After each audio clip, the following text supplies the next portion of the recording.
Hi friends, ഞാൻ ഇന്നിവിടെ തയ്യാറാക്കാൻ പോകുന്നത് ഒരു റെഡ് വെൽവെറ്റ് കേക്കാണ്. എല്ലാവർക്കും ഇഷ്ടപ്പെടുന്ന ഒരു കേക്ക് കൂടിയാണിത്. സാധാരണ കേക്കിൽ നിന്നൊക്കെ ഒരു ഡിഫറെൻ്റ് ആയിട്ടുള്ളൊരു ടേസ്റ്റാണ്. ഇതിനകത്ത് ക്രീം ചീസൊക്കെ വെച്ചിട്ട് ഫ്രോസ്റ്റ് ചെയ്യുന്നത് കൊണ്ട്. അപ്പോൾ നമുക്കിതെങ്ങനെ തയ്യാറാക്കാൻ നോക്കാം. ഇതിനകത്ത് ഞാനിപ്പം 1 കപ്പ് വിപ്പിംഗ് ക്രീം വെച്ചിട്ടാണിത് ഞാൻ ഐസിങ് ചെയ്തെടുത്തിരിക്കുന്നത്. ഇനി ഇതിൻ്റെ റെസിപ്പിയിലോട്ട് കടക്കാം.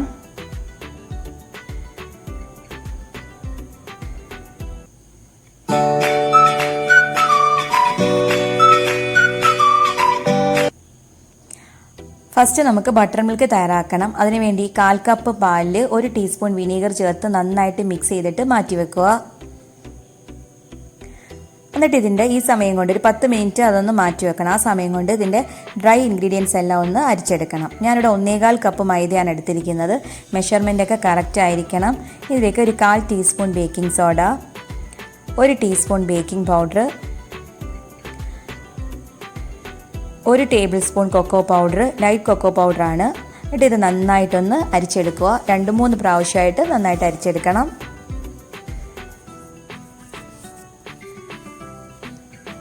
ഇനി ഇതൊന്ന് മാറ്റി വെക്കാം. ഇനി ഇതിലേക്ക് ഞാനിവിടെ 4 മുട്ടയാണ് എടുത്തിരിക്കുന്നത്. ഇത് നന്നായിട്ടൊന്ന് ബീറ്റ് ചെയ്തെടുക്കണം. ഈ 4 മുട്ടയിലേക്ക് 1 ടീസ്പൂൺ വാനില എസൻസ് ചേർത്തിട്ട് നന്നായിട്ടൊരു ബീറ്റർ വെച്ച് നന്നായിട്ടൊന്ന് ബീറ്റ് ചെയ്തെടുക്കാം. മുട്ട നല്ല ഫ്ലഫി ആയിട്ട് ബീറ്റ് ചെയ്തെടുക്കണം. പിന്നെ ഇതിലേക്ക് ഇനി 1 കപ്പ് പൊടിച്ച പഞ്ചസാരയാണ് ചേർത്ത് കൊടുക്കുന്നത്. ഇതിൻ്റെ ഇടയ്ക്ക് കുറച്ചായിട്ട് പഞ്ചസാരയും കൂടി ഇട്ട് കൊടുക്കണം.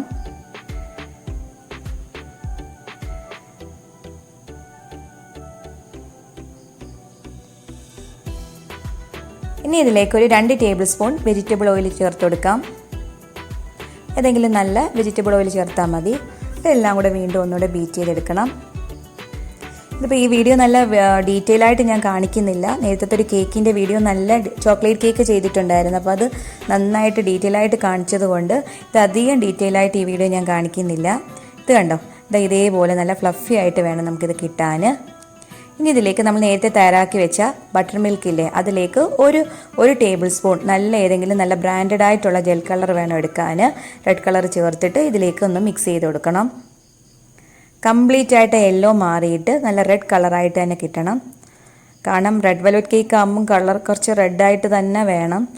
കളർ നല്ല ഹെൽത്തിയൊന്നും അല്ല, പക്ഷേ വല്ലപ്പോഴുമൊക്കെ നമുക്ക് കേക്ക് ഉണ്ടാക്കുമ്പോൾ ചേർക്കുന്നതിന് കുഴപ്പമില്ല.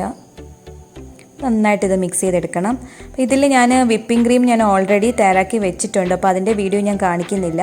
കഴിഞ്ഞ പ്രാവശ്യത്തുള്ള വീഡിയോയിൽ, ആ കേക്കിൻ്റെ വീഡിയോയിൽ വിപ്പിംഗ് ക്രീം വിപ്പ് ചെയ്യുന്നതൊക്കെ നന്നായിട്ട് കാണിച്ചിട്ടുണ്ട്. ഇതിലേക്ക് നേരത്തെ തയ്യാറാക്കി വെച്ചിരിക്കുന്ന മൈദയുടെ കോട്ട് കുറച്ചായിട്ട് ഇട്ട് കൊടുത്ത് ഒന്ന് ഫോൾഡ് ചെയ്തെടുക്കുന്നുണ്ട്.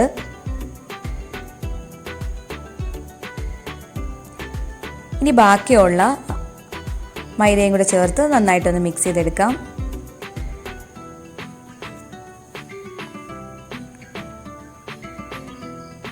ഈ സമയം കൊണ്ട് നമ്മുടെ ഓവൻ ഒന്ന് 180 ഡിഗ്രിയിൽ ഒരു 10 മിനിറ്റ് പ്രീ ഹീറ്റ് ചെയ്യണം. ഇനി ഒരു കേക്ക് ടിൻ എടുത്തിട്ട് അതിൻ്റെ ഉള്ളിൽ കുറച്ച് ബട്ടർ പേപ്പർ വെച്ച് കൊടുത്തിട്ട് കുറച്ച് ഓയിലൊന്ന് സ്പ്രെഡ് ചെയ്തതിന് ശേഷം വേണം ഈ ബാറ്റർ ഒന്ന് ഒഴിക്കാൻ. എന്നിട്ട് ഇതിൻ്റെ എയർ ബബിൾസ് ഒക്കെ ഒന്ന് ടാപ്പ് ചെയ്ത് കൊടുക്കണം. എയർ ബബിൾസ് ഒക്കെ ഒന്ന് പോകാൻ വേണ്ടിയിട്ടാണ്. എന്നിട്ട് ഇത് ഓവനിൽ വെച്ചൊരു 30 മിനിറ്റ് ബേക്ക് ചെയ്തെടുക്കണം. ഇതിപ്പോൾ ഞാൻ 30 മിനിറ്റ് ബേക്ക് ചെയ്തെടുത്ത് തണുപ്പിച്ചതാണ്. അപ്പോൾ അതിൻ്റെ മുകളിൽ ഞാൻ ഇങ്ങനെ കട്ട് ചെയ്തെടുക്കുന്നുണ്ട്. എന്നിട്ട് ഈ കട്ട് ചെയ്തെടുക്കുന്ന ഈ പീസസ് എല്ലാം കൂടെ നമുക്കിതിൻ്റെ കേക്കിൻ്റെ ക്രംസ് ആക്കാൻ മിക്സിയിൽ വെച്ചിട്ടൊന്ന് ക്രഷ് എടുക്കണം. എന്നിട്ട് ഇത് 3ആയിട്ട് കട്ട് ചെയ്തെടുത്തിട്ടുണ്ട്. ഞാൻ വളരെ ഡീറ്റെയിൽ ആയിട്ട് ഇത് കാണിക്കുന്നില്ല, നേരത്തെ വീഡിയോയിൽ കാണിച്ചതുകൊണ്ട്. ഇനി എല്ലാവർക്കും അറിയാവുന്നത് തന്നെയാണ്. ആദ്യം ഇതിൻ്റെ ഫസ്റ്റ് ലെയർ വെച്ച് കൊടുക്കണം. പിന്നെ കുറച്ച് വിപ്പിംഗ് ക്രീമും ക്രീം ചീസും വൈറ്റ് ചോക്ലേറ്റ് എല്ലാം കൂടെ മിക്സ് ചെയ്ത് മാറ്റി വെച്ചിട്ടുണ്ട്. ഇതിൻ്റെ ഇടയ്ക്കിടയ്ക്ക് ഒന്ന് സ്പ്രെഡ് ചെയ്ത് കൊടുക്കാൻ വേണ്ടി ആദ്യം ഒന്ന് ഷുഗർ സിറപ്പ് ഒന്ന് സ്പ്രെഡ് ചെയ്ത് കൊടുക്കാം. നന്നായിട്ട് സ്പ്രെഡ് ചെയ്ത് കൊടുക്കണം. പിന്നെ അതിൻ്റെ ടോപ്പിലായിട്ട് വിപ്പിംഗ് ക്രീം നന്നായിട്ട് ഇങ്ങനെ സ്പ്രെഡ് ചെയ്ത് കൊടുക്കാം. പിന്നെ അതിൻ്റെ ഇടയ്ക്കായിട്ട് ആ ക്രീം ചീസും വൈറ്റ് ചോക്ലേറ്റിൻ്റെ ആ പീസ് ഇട്ട് കൊടുക്കാം. അങ്ങനെ ഓരോ ലെയർ അങ്ങ് ഫുൾ ലെയർ ആക്കിയതിന് ശേഷം ഒരു സ്ക്രേപ്പർ കൊണ്ട് ഇങ്ങനെ ആക്കിയിട്ട് നമുക്കിതൊന്ന് ക്രം കോട്ട് ചെയ്തിട്ട് ഒരു 15 മിനിറ്റ് ഫ്രീസറിൽ വെക്കണം. ഇതിപ്പോൾ ഞാൻ ഫ്രീസറിൽ വെച്ചിട്ട് എടുത്തതാണ്. പിന്നെ ഇതിൻ്റെ സൈഡിലോട്ട് നമ്മൾ നേരത്തെ ആ മുറിച്ച പീസ് ഇങ്ങനെ ക്രംസ് ആക്കിയിട്ട് ഇങ്ങനെ സൈഡിൽ ഇങ്ങനെ റൗണ്ട് ആക്കി കൊടുക്കുക. അതിൻ്റെ മുകളിൽ നിങ്ങൾക്ക് ഇഷ്ടമുള്ള ഡിസൈനും ചെയ്ത് കൊടുക്കാം. നമ്മുടെ കേക്ക് ഇതാ റെഡി ആയിട്ടുണ്ട്. വളരെ സിമ്പിളായിട്ടുള്ള ഒരു കേക്കാണ്. അതിൻ്റെ മുകളിൽ ഞാൻ കുറച്ച് സിൽവർ ബോൾസ് ഒക്കെ ഇട്ട് കൊടുത്തിട്ടുണ്ട്.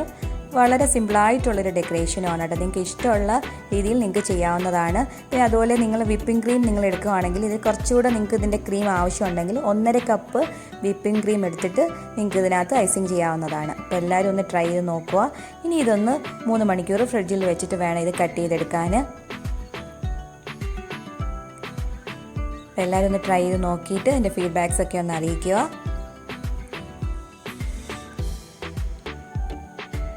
ഇൻഷാ അല്ലാഹ് പുതിയ റെസിപ്പിയുമായി നമുക്ക് വീണ്ടും കാണാം. Thank you.